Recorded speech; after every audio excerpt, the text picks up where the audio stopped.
አባት ሆይ እባክህን ልጆችህን አስታውስ። በመጽሐፍ ቅዱስ ውስጥ ቃልህን ለመፈለግና ለተሰበሰብንበት ዓላማ እንድንሆን ባርከን።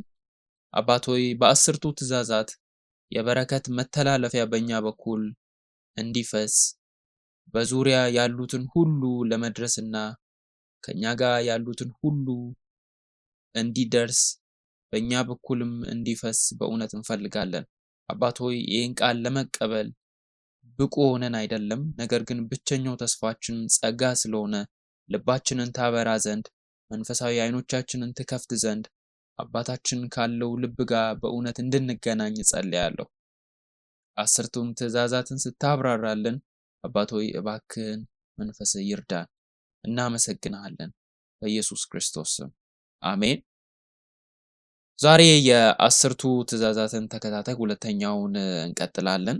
ርዕሱም ይሄ ነው፣ አባት ማን ነው የሚል። ይሄ የኮከቦች ጦርነት አይደለም። ይሄም ኢየሱስ በወቅቱ ለሃይማኖተኞች ወይም ደግሞ ለመሪዎች ያቀረበው ጥያቄ ነው። የመጀመሪያው ትእዛዝ በሕይወታችን ውስጥ አባታችን ማን እንደሆነ በትክክል ማጉላት ነው። በዚህ ስላይድ ላይ እንደምታዩት በዕብራይስጥ ሃታ የሚለው ቃል ኮፊያ ሲሆን ትርጓሜውም እንደ ምልክት ተደርጎ ሊወሰድ ይችላል። ተቃራኒው ቃል በእንግሊዝኛ እንደ ቡልሴይ ማለት ሲሆን ፍላጻ ሲወረወር በነጥቡም ሲመታ እንደማለት ነው። መሃል ላይ ሲመታ ወይም በቡልሴይ ሲመታ ልንለው እንችላለን።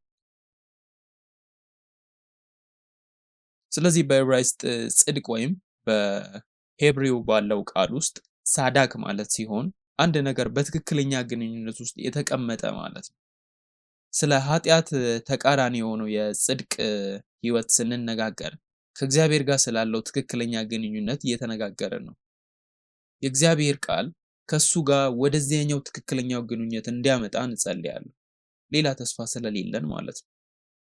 በዚህ ዓለም ውስጥ ብዙ መረጃዎች አሉ፣ ብዙ መንገዶች አሉ። ነገር ግን ብቸኛው መጽሐፍ ቅዱስ ከአባታችን ከአምላካችን ጋር በትክክለኛው ግንኙነት ውስጥ የምናስቀምጥበት መንገድ እንደሆነ አምናለሁ። በተለይም አስርቱ ትእዛዛት የጠቅላላው መጽሐፍ ቅዱስ ዋና ይዘት ስለሆኑ ቀደም ብለን እንደመረመር ነው ከዚህ የመጀመሪያው ትእዛዝ በስተጀርባ ያለው የእግዚአብሔር መልእክት ምን እንደሆነ መመርመር አስፈላጊ ነው። እናም ይህም በመረዳት ከእውነተኛው አባታችን እግዚአብሔር ራሱ ከሆነው ከእውነተኛው አባታችን ጋር ያለን ግንኙነት እንደገና እንድናድሰውና ተመልሰንም ወደዛ ግንኙነት እንድንመለስ በእውነት ጸልያለሁ። ታዲያ የመጀመሪያው ትእዛዝ ምንድን ነው? ሁላችንም እናውቃለን፣ ከእኔ በቀር ሌሎች አማልክት አይሁኑላችሁ የሚል ነው። ይህ በቅዱሳት መጽሐፍት ውስጥ በሁለት ቦታዎች ተጠቅሷል። አንደኛው በዘጸአት ምዕራፍ 20 ከቁጥር 3 ላይ ሲሆን እስራኤላውያን ወደ ከነዓን ከመግባታቸው በፊት ሙሴ ከ40 ዓመት በኋላ በዘዳግም ምዕራፍ 5 ቁጥር 7 ላይ እንደገናም ገልጾታል ያንኑ ቃል። ስለዚህ ቀለል ያለ ትርጓሜ እንስጥ። ይህ ማለት ጥቅሱ በመጀመሪያ ቋንቋ መተርጎም አለበት ማለት ነው። ከዚህ ክፍል መጀመር አለብን። ይሄ አስርቱ ትእዛዛት የመጀመሪያውን ትእዛዝ እየሰበረ አይደለም። በመጀመሪያ እግዚአብሔር ከእኔ በቀር ሌሎች አማልክት አይሁኑላችሁ ይላል። ስለዚህ ሊኖር ይችላል ማለት ነው። ያለውን ነገር ነው አይኑሩ እግዚአብሔር እያለ የሚጠራው። በዕብራይስጥ ሳ የሚለው ቃል ሳ ማለት መሆን ወይም መኖር ማለት ነው። ስለዚህ ይሄ ማለት በሕይወታችን ውስጥ ሌሎች አማልክት ሊኖሩ አይገባም ማለት ነው። ለማሳጠር ይህን ጥቅስ በኢሳይያስ ምዕራፍ 43 ከቁጥር 7 መመልከት እንችላለን። ይህም የሕይወታችንን ዓላማ እያብራራ ነው። በሌላ አነጋገር ይህ ጥቅስ እግዚአብሔር ለምን እንደፈጠረን የፍጥረት ዓላማንና የመኖራችንን ዓላማ እያብራራ ነው ማለት ነው። ኢሳይያስ ምዕራፍ 43 ከቁጥር 7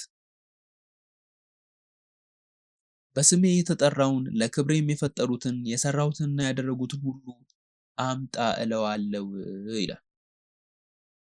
ይሄ የመኖራችን ዓላማ ነው። የምንኖረውም ለእግዚአብሔር ክብር ነው። ስለዚህ በዚህ አገላለጽ ብናስቀምጠው በሕይወታችን ውስጥ ሌሎች አማልክትም ካሉ ሌሎች አማልክት ሊኖሩ እንደማይገባ በማወቅ ወደዚህ ሕይወት መምጣት አለብን። ለነዚህ ሌሎች አማልክታት ክብር እየሰጠን ከሆነ በሕይወታችን ውስጥ መኖራቸው የራሳችንን ህልውናና ዓላማ እንዲከሽፍ ያደርጋል። ትርጉም ሰጥቷችኋል? ስለዚህ በሕይወታችን ውስጥ የሌሎች አማልክት መኖር ከተከሰተ ህልውናችንን ስተናል ወይም ደግሞ ከዓላማችን ወጥተናል ማለት ነው። ይሄ ማለት ከእግዚአብሔር ጋር ምንም አይነት ግንኙነት የለንም ማለት ነው። ይሄ በጣም ጨዋና በጣም ሊያሳስበን የሚገባ ትልቅ እውነታ ነው። ታዲያ ሌሎች አማልክት ምንድን ናቸው? በሕይወታችን ውስጥ ሌሎች አማልክት እንዳይኖሩ ለማረጋገጥ ሌሎች አማልክት ምን እንደሆኑ በጥንቃቄ መረዳት አለብን። ስለዚህ ሌሎች አማልክት ደንቦች ወይም ስለ ቀለጡ ምስሎች ብቻ ነው የምንነጋገረው ማለት አንችልም። ዛሬ በሕይወታችን ውስጥ ይሄና ያ ነው ብለን ከምንጠቅሰው በላይ ጣዖታት እንዳሉ እናውቃለን። እስኪ እነዚህ አማልክት ተብሎ የተጠቀሱት ምን እንደሆኑ እንመልከት። በአጭሩ ለመመርመር ይህ የበለጠ ሊብራራ የሚችል ነገር ነው፣ ግን ትንሽ አሳጥረ ነው ብናየው ሌሎች አማልክት ምንድን ናቸው ከሚለውን ጀምር። እግዚአብሔር ከእኔ በቀር ሌሎች አማልክት አይኑሯችሁ የሚለውን ገልጸዋል። ሌሎች አማልክት፣ የመጀመሪያው ጥያቄ ሌሎች አማልክት አሉ የሚለው ነው። ሌሎች አማልክት አሉ ወይ? ስለዚህ ጉዳይ በእውነት ማሰብ አለብን። እርግጥ ነው ክርስቲያኖች ስለሆንን ሌሎች አማልክት የሉም ልንል እንችላለን፣ ግን ስለዚህ ጉዳይ በእርግጥ ማሰብ አለብን። ሌሎች አማልክት አሉ ወይ ብለን መመልከት አለብን። እስኪ እሱን እንመልከት። እንግዲህ የመጀመሪያው ትእዛዝ ከኔ በቀር ሌላ አምላክ አይኖር ይላል። ከኔ በቀር አምላክ አይኖር፣ ትርጓሜውም ይሄ ነው። እናም በመጽሐፍ ቅዱስ ውስጥ እግዚአብሔር እርሱ ብቻ አምላክ መሆኑን አጽንኦት እንደሚሰጥ እናውቃለን። ዘዳግም ምዕራፍ 4 ከቁጥር 35 ላይ እግዚአብሔር እሱ እግዚአብሔር እንደሆነ ከሱ በቀር ሌላ አምላክ እንደሌለ እወቅ ይላል። ታዲያ ይሄ ማለት ሌሎች አማልክት የሉም ማለት ነው? መጽሐፍ ቅዱስ ከሱ በቀር ሌላ አምላክ እንደሌለ ቢናገርም በብዙ ቦታዎች ሌሎች አማልክት እየተባሉ የተጠቀሱ እንዳሉ እናያለን። እግዚአብሔር ራሱን በዘጸአት ምዕራፍ 12 ከቁጥር 12 ላይ በግብፅ የበኩር ልጆችን ሲመታ ሕዝቡን ለማዳን በ10 መቅሰፍቶች ባመጣ ጊዜ እንዲህ ብሎ ተናግሮ ነበረ። ዘጸአት ምዕራፍ 12 ከቁጥር 12 እስኪ እናንብበው። እኔም በዚያች ሌሊት በግብፅ አገር አልፋለሁ፣ በግብፅ አገር ከሰው እስከ እንስሳ ድረስ በኩርን ሁሉ ገድላለሁ፣ በግብፅም አማልክት ሁሉ ላይ እፈርድባቸዋለሁ፣ እኔ እግዚአብሔር ነኝ ይላል። ልክ ነው አይደል? እግዚአብሔር ራሱ በግልጽ አማልክት ሁሉ ላይ ፍርድ እንደሚፈጽም ይናገራል። ይሄ የሚመለከተው ለቀደሙት ብቻ ነው ወይ ብለን ልናስብ እንችላለን። ግብፃውያን ብቻ ናቸው ወይ ብዙ አማልክት የነበሯቸው? ዛሬስ እኛ የለንም? አንዳንድ ምሁራን በእግዚአብሔር በተፈጠረው በዚህ በአጽናፈ ዓለም ውስጥ እንደምንኖር ይናገራሉ። እውነት ነው። እሱም እግዚአብሔር በፈጠረው አጽናፈ ዓለም ውስጥ እንኖራለን። ይሄም ለኛ አስደንጋጭ ሊሆን አይገባም። ዓለማችን በፊልሞች በአፈ ታሪኮች ውስጥ አማልክት እንዳሉ ይናገራል። ግን ብዙ ጊዜ አፈ ታሪኮች የሚናገሩት አምላክ ቅዠት እንደሆነ፣ የሚታይ እንዳልሆነ፣ የቅዠት ዓለም ውስጥ በማዘዋወር ረገድ ትልቅ ስራ ሰርተውብናል። እኛ ላይ በሕይወታችን ውስጥ ብዙ አማልክት አሉ። ነገር ግን ብዙ አማልክት የሉም ብለን ከማሰብ እንርቃለን ወይ የሚለውንም ማሰብ አለብን።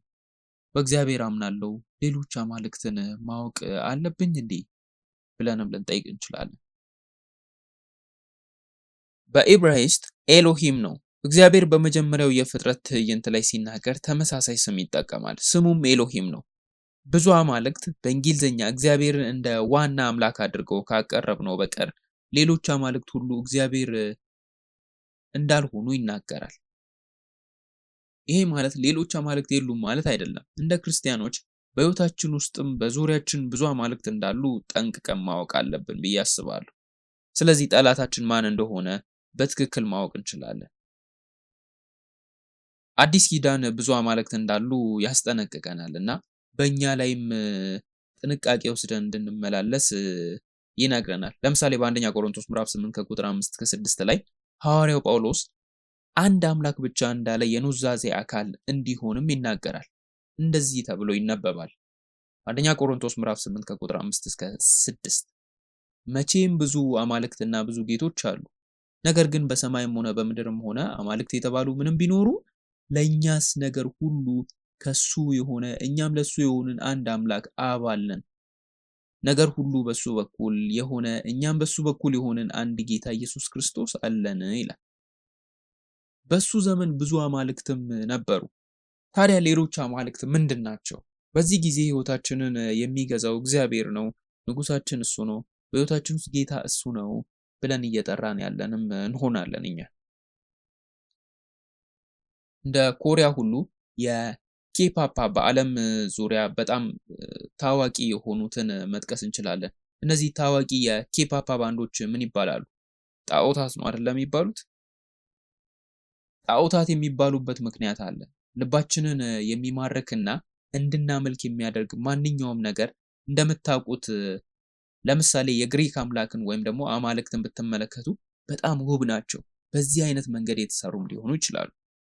ስለዚህ ማንኛውም ውብ ሰዎች፣ አስደናቂ አእምሮ ወይም ደግሞ የዚህ ዓለም ማንኛውም ደስታ፣ ዛሬ ልባችንን የሚማርክ ማንኛውም ነገር እግዚአብሔርንና ንጉሥ መስለው የሚቀርቡ የህይወታችን ጌታ ለመሆንም የሚሞክሩ ሁሉም ነገሮች አንድ ላይ ተጠቃለው ማለት ነው።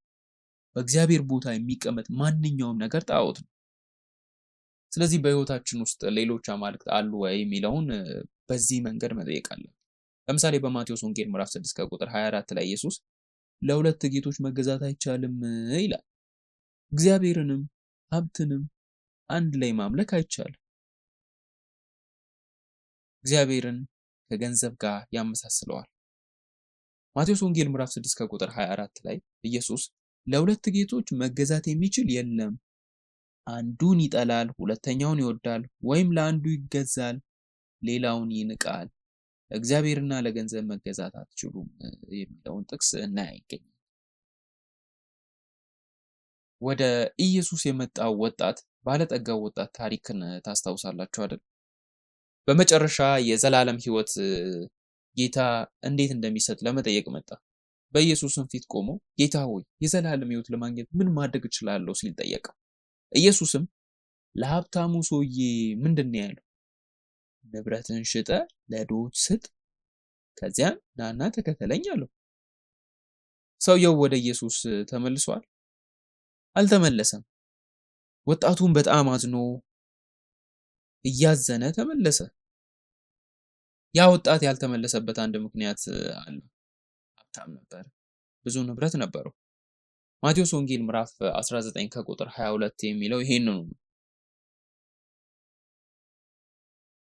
ምዕራፍ 19 ላይ ደግሞ ምንም እንኳን በእውነተኛው አምላካችን በጌታችን በኢየሱስ ክርስቶስ ላይ ፈጽሞ ቢቆምም የዘላለም ሕይወት ቢፈልግም ወጣቱ የሀብትና የራሱ ጣዖት መተው ስላልቻለ ራሱን ወደ መተው እንዳመራና ከኢየሱስም ወደ መመለስ ወደ ኋላ ወደ ማፈግፈግ እንደመጣ እናያለን። ታዲያ በሕይወታችን ውስጥ ሌሎች አማልክት ምንድን ናቸው የሚለውን ከዚህ አንጻር እየጠየቅን እስኪ አብረን እንቀጥል። ሀብት የሚለውን ወይም ደግሞ ገንዘብ የሚለውን ያዙት። በማቴዎስ ወንጌል ምዕራፍ 6 ከቁጥር 24 ላይ ስለ ሀብታም ወጣት በምናነበው ታሪክ ውስጥ እንደምናየው ማቴዎስ ምዕራፍ 19ም ላይ እንደዚህ ተጠቅሷል። ስግብግብነታቸው፣ ፍላጎታቸው ኃያል እንደነበረ፣ ክብርን፣ ደስታን ወይም ሰዎች ስኬትን ስንፈልግ ከነዚህ ውስጥ አንዳቸው ከእግዚአብሔር ከራሱ በላይ ቅድሚያ የሰጠነው ነገር ሊሆን ይችላል። በሕይወታችን ውስጥ ሌሎች አማልክት አሉ ስንል እንደዚህ ማለታችን ነው። ራሳችንን ጭምር እዚህ ውስጥ ከተን ማየት አለብን። ራሳችን እንኳን ለራሳችን አምላክ ልንሆን እንችላለን። እኔነታችንን አምላክ እንዲሆን መፍቀድ እንችላለን። ብዙ ሰዎች ራሳቸውን ይወዳሉ፣ ራሳቸውን ያመልካሉ፣ በራሳቸው ተጠምደዋል። በራሳቸው፣ በጊዜያቸው፣ በሀብታቸው፣ ባላቸው ነገር ላይ ብቻ ያተኩራሉ። ይህ ሁሉ የመጀመሪያው ትእዛዝ የሚጥስ ነው። ስለዚህ አዲስ ኪዳን መልካሙን ውጊያ እንቀጥል ሲል ያስጠነቅቀናል። ይህን ጥቅስ እስኪ አብረን እናንብብ።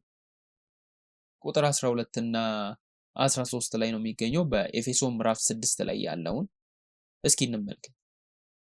መጋደላችን ከደምና ከስጋ ጋር አይደለምና ከአለቆችና ከስልጣናት ጋር ከዚህም ከጨለማው ዓለም ገዢዎች ጋር በሰማያዊም ስፍራ ካለው ከክፉ መንፈሳዊያን ሰራዊት ጋር ነው እንጂ። ስለዚህ በክፉ ቀን ለመቃወም ሁሉንም ፈጽማችሁ ለመቆም እንድትችሉ የእግዚአብሔርን ዕቃ ጦር ሁሉ አንሱ ይላል። ሐዋርያው ጳውሎስ እንዳስተዋለው ዛሬ የምንኖርባት ዓለም እውነታን እንድናውቅ ነው። በዚህ ምክንያት በቀናው መንገድ ላይ እንድናተኩር እግዚአብሔር ከ10ቱ ትእዛዛት የመጀመሪያውን ከሱ በቀር ሌሎች አማልክት እንዳይኖሩን የሚለውን ይነግረናል። በሌላ አነጋገር ሌሎች አማልክት ሁሉ የሐሰት አማልክት መሆናቸውን ይመሰክራል። ከንቱ ናቸው። ጊዜያችንን፣ ፍቅራችንን፣ ጥረታችንን፣ ህይወታችንን ለነሱ መስጠት አይገባም ይለናል። ምክንያቱም እነሱ እውነተኛ አምላክ አይደሉማ። ጊዜን፣ ፍቅርን፣ እንክብካቤን፣ ጉልበትን ወደኛ ሊመለሱ የማይችሉትን ወደ እነሱ ብቻ ማቀበል የለብንም። ብቸኛው አምላክ ሆኖ ለእግዚአብሔር የሚገባውንም ነገር ለነሱ ማድረግ አይገባንም። እግዚአብሔር ብቻ ነው ሕያው አምላክ። ልክ ነኝ? በህይወታችን ውስጥ ያሉት ብዙ ታላላቅ ነገሮች ምንም ያህል ብናመልካቸው፣ ብንሰግድላቸው፣ ምንም ያህል ብንሰጥላቸው እንደሰጠናቸው ሊመልሱልን አይችሉም። እግዚአብሔር እንዲህ ይላል፣ እግዚአብሔር አምላካችሁ የአማልክት አምላክና የጌቶች ጌታ ታላቅ ኃያልና የሚያስፈራ አምላክ ነው ይላል። የመጀመሪያው ትእዛዝ የመጨረሻው ክፍል በፊቴ ይኖርሃል የሚለው ነው። ያንን ክፍል አየን። ሌሎች አማልክት የሉም። ያንን ክፍል አሁንም ደጋግመን እንመለስበታለን። የመጨረሻው ክፍል በፊቴ የሚለው ነው።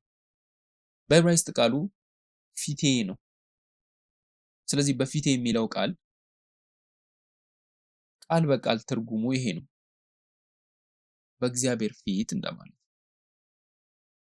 መጽሐፍ ቅዱስ ከመጀመሪያ እስከ መጨረሻ ከስላሴ አምላክ በቀር እውነተኛ አምላክ እንደሌለ በጋለ ስሜት ይመሰክራል። ስለዚህ ኤሎሂም የሚለው ብዙ ቁጥር ነው። ጥቂት ጥቅሶችን እንመልከት። ብቸኛው አምላክ በመጀመሪያ እሱ ብቸኛው ፈጣሪና ብቸኛው የህይወት ምንጭ እንደሆነ፣ በህይወት ጉዟችን ውስጥ ብቸኛው መሪም እንደሆነ ማወቅ አለብን። ብቸኛው የጌቶች ጌታ፣ እሱ ብቸኛው የዘመናት ንጉስ ነው። እሱ ብቸኛው ጠባቂ ነው። እሱ ብቸኛው አባት ነው። ጸሎታችንን የሚመልስልን እሱ ብቸኛው። አሜን። የአዲሱን ትእዛዝ ህጉንም የሰጠው እሱ ነው። እሱ ብቸኛው አዳኝ ነው። እሱ ብቸኛው ቤዛ ነው። በእግዚአብሔርና በሰው መካከል ያለው የአዲስ ኪዳን አስታራቂም እሱ ብቻ ነው።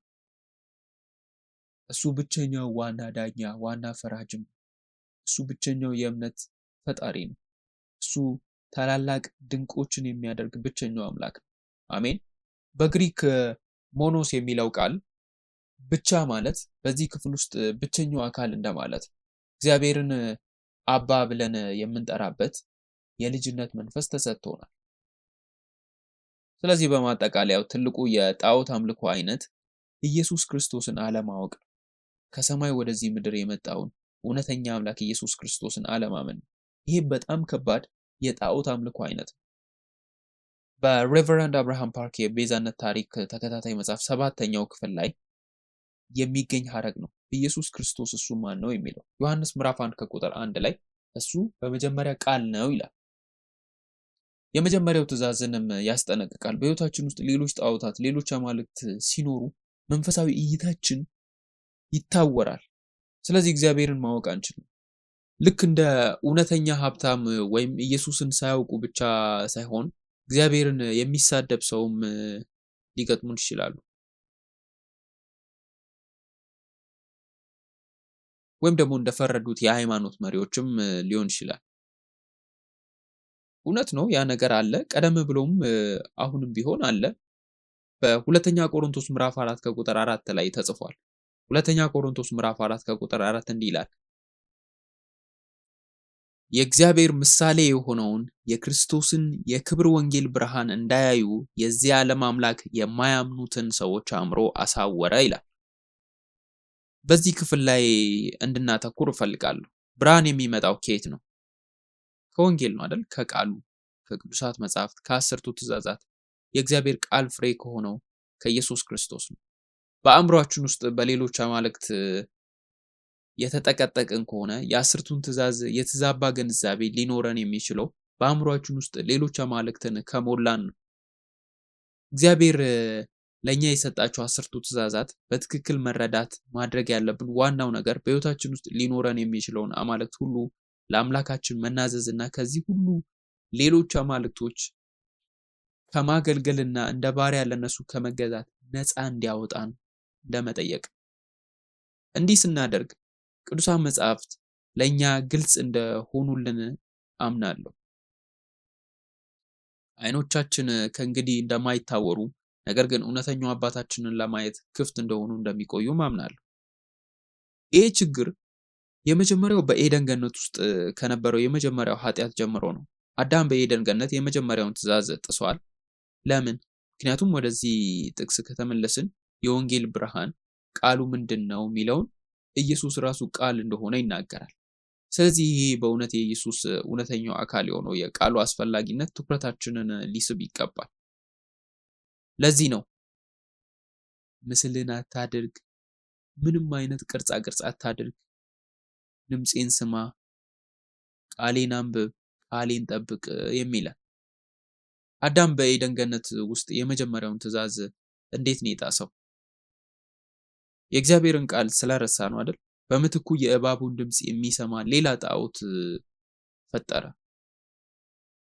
ዘፍጥረት ምዕራፍ 2 ከቁጥር 17 ላይ እግዚአብሔር በግልጽ ከመልካምና ከክፉ እውቀት ዛፍ ላይ አትብላ፣ ከሷም በበላ ቀን ሞትን ትሞታለህ ብሏቸው ነበር።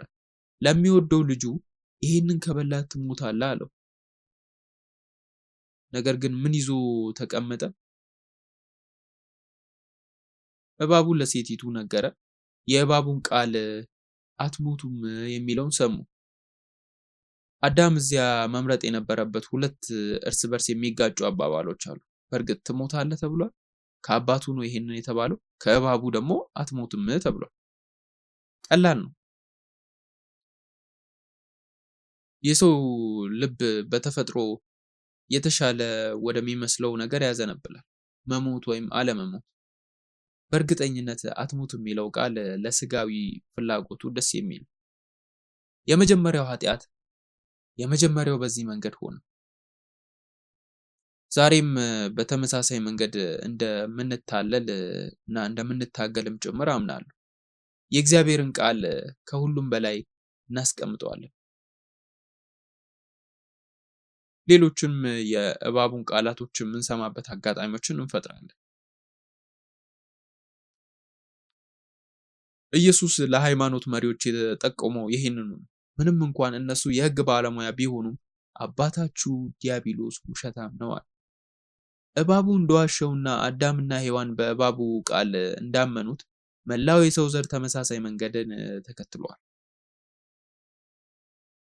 ከእግዚአብሔር ቃል ውጪ የምንፈልገው ማንኛውም ሐሳብ ወይም ማንኛውም ተግባር ጣዖት አምልኮ ነው። ይህንንም መያዝ አለብን። ስለዚህ ኢየሱስ የምድራዊ ሰውነታችን ብልቶቻችን ለዝሙት፣ ለርኩሰት፣ ለፍትወት፣ ለክፉ ምኞት፣ ለስግብግብነት እንደሞቱ ተመልከቱ ይላል። ይህም ጣዖት አምልኮ ነው። እሱም ራሱ ጣዖት አምልኮ ምን እንደሆነ ይገልጻል። እንዲህም ሐዋርያው ዮሐንስ ልጆች ሆይ ራሳችሁን ከጣዖታት ሁሉ ጠብቁ ሲል ያስጠነቅቃል። ታዲያ ጣዖታት ምንድን ናቸው? ከእግዚአብሔር ቃል ውጭ ከልብ የምንፈልገው ማንኛውም ሐሳብ ጣዖት ነው። በመጨረሻም በኢየሱስ ዘመን ተስፋፍቶ የነበረው የጣዖታት አምልኮ እንመልከት። ኢየሱስ ሥጋ የሆነውና ወደዚህ ምድር የመጣው ቃል ነው። ነገር ግን እስራኤላውያን አልተቀበሉትም። በቃሉም ማመን አልፈለጉም። ይህም የጣዖት አምልኮ አይነት ነው። ስለዚህ የእባቡን ውሸት እንደ እውነት አድርጎ ለሚይዙ ሰዎች ሁሉ ኢየሱስ መጥቶ ያብራራላቸዋል። የያዙትም ውሸት የያዙትም አማልክት እውነተኛ አምላካቸው ወይም እውነተኛ አባታቸው እንዳልሆነ ይነግራቸዋል። ለዚህ ነው ኢየሱስ ስለ አብ መናገሩን የቀጠለው። እሱ ራሱ አባት ነው እያለ ቀጠለ። ስለዚህ ኢየሱስ እግዚአብሔር አብ ማን እንደሆነ ለማስተዋወቅ መጣ። ብዙ ጉዳዮች አሉ። ነገር ግን ኢየሱስ ራሱን እንዴት እንዳኖረና እግዚአብሔር አብን እንዴት እንዳሳየ ማየት የምንችልባቸው 4 ቦታዎች አሉ። የመጀመሪያው ቦታ ኢየሱስ በሰንበት ለ38 ዓመታት በቤተሳይዳ የታመመውን ሰው ሲፈውስ ነው። ማንም ሰው በሰንበት መስራት አይፈቀድለትም። ስለዚህ የሃይማኖት መሪዎች ሕግን በመጣሱ ይኮንኑት ነበር። ልክ ነው፣ ምክንያቱም ኢየሱስ በሰንበት አንድን ሰው እየፈወሰ ነበር። በሁለተኛ ደረጃ እነዚህ ሁሉ አናልፍም፣ ጊዜ ሲኖረን ምናልባት ወደፊት እያለን የምንጠራቸውንም መመልከት እንችላለን። እባካችሁ እነዚህ ምንባቦች ለማንበብ ሞክሩ። ኢየሱስ አባት መሆኑን ያሳየበት ሁለተኛው ቦታ አይሁዶች ኢየሱስን ሲገፉት ማን እንደሆንክ ታስባለህ ብለው ሲጠይቁ ነበር። ይህም በዮሐንስ ምዕራፍ 8 ከቁጥር 53 እና ከዚያ በታች ባለው ላይ ተጠቅሷል። ኢየሱስ ይህን የገለጸበት ሶስተኛው ቦታ በዮሐንስ ምዕራፍ 10 ላይ ነው። በዮሐንስ ምዕራፍ 10 ውስጥ ካነበባችሁ እኔና አብ አንድ ነን ይላል። ስለዚህ አይሁዶች እግዚአብሔርን ስለሰደበ ሊገድሉት ፈለጉ። አራተኛው ደግሞ ከደቀ መዛሙርቱ አንዱ የሆነው ፊልጶስ ኢየሱስን አብን አሳየን ሲል ጠየቀው። ይህም በዮሐንስ ምዕራፍ 14 ላይ ይገኛል። በዚህ ቅደም ተከተል ነው ዮሐንስ ምዕራፍ 5 ከዚህ ምዕራፍ 8 ከዚያም ምዕራፍ 10 እና ምዕራፍ 14 ላይ ለዚህ የወደቀው የሰው ዘር በሕይወታቸው ውስጥ ከንቱ አማልክትን አጥብቀው የሚይዙት እኔ ራሴንም እዛ ውስጥ ጨምሬ ነው ምለው እግዚአብሔር ያልሆኑትን ብዙ ነገሮችን እያመለክን የምንቆየው አንዳንድ ጊዜ ተስፋ ቆርጠንም የምንገነዘባቸው ነገሮች አሉ። ኢየሱስም መጥቶ እንደዚህ አይነት ውሸቶችን ነው እነሱ እውነተኛ አባታችሁ አይደሉም የሚለን፣ እኔ እውነተኛ አባታችሁ ነኝ የሚለን። ስለዚህ በዮሐንስ ወንጌል ምዕራፍ 10 ከቁጥር 30 ላይ እኔና አብ አንድ ነን ይላል። ዮሐንስ ወንጌል ምዕራፍ 10 ከቁጥር 38 ላይ እባክህን አብ በእኔ እንዳለ እኔም በአብ እንዳለው እወቅና ተረዳ ይለዋል። ፊልጶስ ኢየሱስን አብን አሳየን ሲል ጠይቆ ነበር። ኢየሱስም ይህን ያህል ጊዜ ከእናንተ ጋር ኖሬአለሁ፣ አንተ አላወከኝም? ፊልጶስ እኔን ያየ አብን አይቷል እኮ፣ አብን አሳየን እንዴት ትላለህ እያለው ነበረ። ኢየሱስ በዚህ ጊዜ ዛሬ ልጆቹ እንደ ወላጅ አልባ ልጆች ሲኖሩ፣ ሲይዙ፣ ሲተሳሰሩ፣ ሲገናኙ፣ ሲይዙ ልቡን ደስታ አይሰማው። በመጀመሪያው ትእዛዝ ውስጥ ስንገባ በመንፈስ ቅዱስ እርዳታ ይህን ድምፅ እንደምንሰማ ተስፋ አድርጋለሁ። እግዚአብሔር ሁላችንንም አትጨነቁ ይላል። በሕይወታችን ውስጥ ዝም ብላችሁ አትጨነቁ፣ ከየትኛው ሌሎች ነገሮች ጋር በቀላሉ አትያዙ፣ አትጠመዱ፣ አትጣበቁ ይለናል። ምክንያቱም እንደ አባታችሁ እግዚአብሔር መልካም የሆነ ማንም የለም። እኔ ፈጣሪያችሁ ነኝ፣ እኔ ነኝ አባታችሁ፣ እኔ ነኝ መልካም አባት እያለ ነው። ይህን ድምፅ በእውነት መስማት እንደምንችል ተስፋ አድርጋለሁ። በመጀመሪያው ትእዛዝ ከኔ በቀር ሌሎች አማልክት አይሁኑላችሁ። አንዳንድ ጊዜ እግዚአብሔር ቀናተኛ አምላክ ጣዖት ካመለክን የሚቀጣን አስፈሪ አምላክ እንደሆነ ይሰማናል። እግዚአብሔር ሁላችንም ስለ ጣዖት አምልኳችን ቢቀጣን ኖሮ የሰው ዘር ሁሉ ይጠፋል ብዬ አስባለሁ። ልባችን ወደ እውነተኛው አባት እግዚአብሔር እስክናዞር ድረስ በትዕግስት እየጠበቀን ነው። ስለዚህም እንዲህ ይላል ማቴዎስ ወንጌል ምዕራፍ 6 ከቁጥር 31 እስከ 32። ይህን አብረን እናንብብ። ተዘጋጁ። እንግዲህ ምን እንበላለን፣ ምንስ እንጠጣለን፣ ምንስ እንለብሳለን ብላችሁ አትጨነቁ። ይህስ ሁሉ አሕዛብ ይፈልጋሉ፣ ይህን ሁሉ እንዲያስፈልጋችሁ የሰማይ አባታችሁ ያውቃል ይላል። እባካችሁ በአሕዛብ መካከል ያለውን ልዩነት ልብ በሉ። ሌሎች አማልክትን የሚያገለግሉ ወይም አምላክ የሌላቸው ስለ እነዚህ ሁሉ ነገሮች የሚጨነቁ ናቸው። ሬቨራንድ አብርሃም ፓርክ ሁል ጊዜ አጽንኦት ይሰጡናል። መጨነቅ ራሱ ኃጢአት መሆኑን ያስታውሰናል። ይህም ማለት እግዚአብሔር እንደ ብቸኛው አምላካችን እንድናምን ማለት ነው። ስለዚህ ኢየሱስ እንዲህ ይላል፣ የሰማዩ አባታችሁ እነዚህ ሁሉ ነገሮች እንደሚያስፈልጋችሁ ያውቃል ይላል። ስለዚህ እምነታችን ሁሉ ለአባታችን ለእግዚአብሔር እንድንሰጥ ነው። እውነተኛ አማኝ ሁሉንም ነገር ለእግዚአብሔር አደራ የሚሰጥ ነው። ስለዚህ አብረን እንጸልይ። ቄስ ሬቨረንድ አብርሃም ፓርክ በዚህ መጽሐፉት ያስቀምጧቸው ጥልቅ መንፈሳዊ መሳሪያዎች በሙሉ መሸፈን አልቻልኩም። ነገር ግን እስከሚቀጥለው ጊዜ ድረስ እስከምንገናኝ ድረስ በእውነት በጸሎት እንድንቆይ ተስፋ አደርጋለሁ። ስለዚህ ልባችንን መንፈስ ቅዱስ ቃሉን የወንጌል ብርሃን በልባችን ለመቀበልና ንጹህና ባዶ አድርገን እንድንጠብቀው እግዚአብሔር ይርዳን። አሜን። ለዛሬ ይሄ ነው። በጸሎት እንዘጋለን። መሐሪና ታጋሽ አባታችን እግዚአብሔር ሆይ በመጀመሪያ ስለወደድከን ጌታ ኢየሱስ ክርስቶስን በመስቀል ላይ ባደረገው ነገር እንደ ውድ ልጆች ስለጠራህን እናመሰግናለን። አባታችን ሆይ 10ቱ ትእዛዝ ስንረዳ በሕይወታችን ውስጥ ብዙ ሌሎች አማልክት እንዳሉ በፊት እንናዘዛለን። ለብዙ ጊዜ እየተጨነቅን ቆይተን ሊሆን ይችላል። ስለ ነገሮች ተጨንቀን ሊሆን ይችላል። አንዳንድ ጊዜ ልባችን ከቃል ውጭ በሆኑ ነገሮች ለመሙላት ሞክረን ሊሆን ይችላል። በሕይወታችን ውስጥ ሌሎች ቅድሚያ የሚሰጡ ነገሮች ከቃል ወይም ካንተ ጋር ካለን ጊዜ አስቀድመንም ሊሆን ይችላል። አባት ሆይ እየተናዘዝን ስንጸጸት አንተ ብቻህን ቤዛችን ስለሆንክ ካንተ በቀር ሌላ የምንመካበት ሁሉ የሐሰት አማልክት ሁሉም ከሕይወታችን እንድታስወግድ እንጸልያለን። ይህም በአንተ መገኘት፣ በህብረት፣ በአንተ መመሪያ፣ በአንተ ጥበቃ፣ በምትሰጠን እውነተኛ ሰላም እንድትሞላን እንጸልያለን። አባት ሆይ አባ አባታችን ብለን የምንጠራበትን የልጅነት ስልጣን እንደሰጠህን ልጆች እንደመሆናችን መጠን በእውነት እንድንቆም ዘንድ እርዳን። አንተ በጣም ታጋሽ፣ አፍቃሪ፣ ደግ ነህ።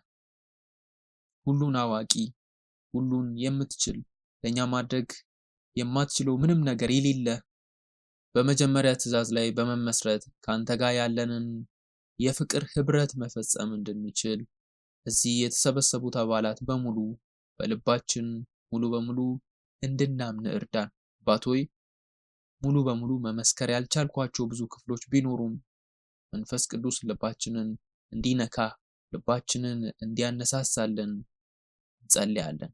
ስለዚህ ወደ አንተ መቅረብን እንቀጥላለን። እናመሰግንሃለን። በኢየሱስ ክርስቶስ ስም ጸልያለሁ። አሜን።